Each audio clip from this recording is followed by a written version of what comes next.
Amongst the rubber trees of a Bangladesh forest lies a hospital made from white tents. It is the only medical facility in the area. The next hospital is a 2-hour drive away. Since the field hospital was set up by the Red Cross 6 weeks ago, medical staff have seen at least 200 outpatients every day. The most common admissions are pneumonia, malnutrition and worm infections. But doctors fear a measles outbreak is looming.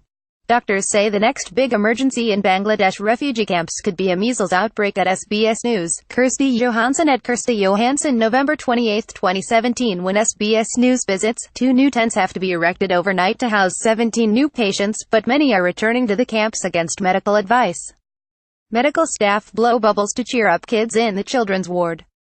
Kirsty Johansson, SBS News. There are 3 wards for seriously ill patients who need to be admitted, as well as a maternity ward, an X-ray facility and a tent for psychology services.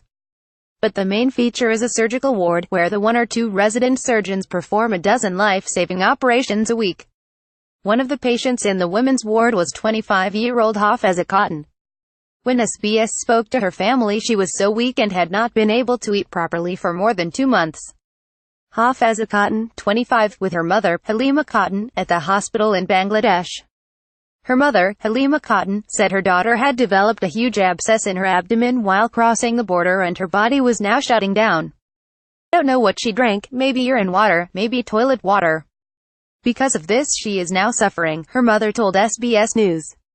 Preta Vapor, the only surgeon on duty, made her case a priority. Her condition is quite bad, I think, and in this context, it's a huge problem that wounds they don't heal properly, Dr. Vapor said. At the time, Ms. Khatun was rushed into surgery to drain the abscess and clean the area.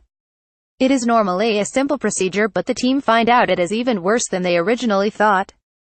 We found the hole which goes deeper and now there is risk that the infection spreads deeper, Dr. Vapor said.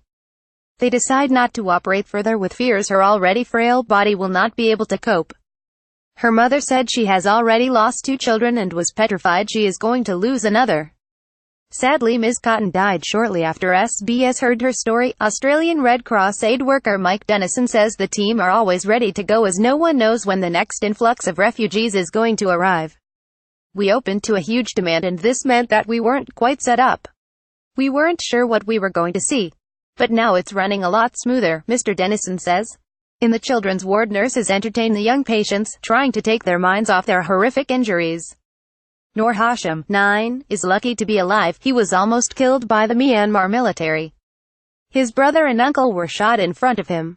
Noor Hashim, 9, with his 18-year-old brother, Abdul Hafiz. But if that was not enough, as he continued his journey to Bangladesh, he was trampled by an elephant. The elephant came suddenly behind me. When I saw the elephant I jumped and the elephant was running and he stood on me, Hashim said. I was so afraid. When the elephant attacked me I was in so much pain. With 2 broken legs he still manages a smile, despite having months of recovery ahead of him. Kirsty traveled to Cox's Bazar with the assistance of Save the Children.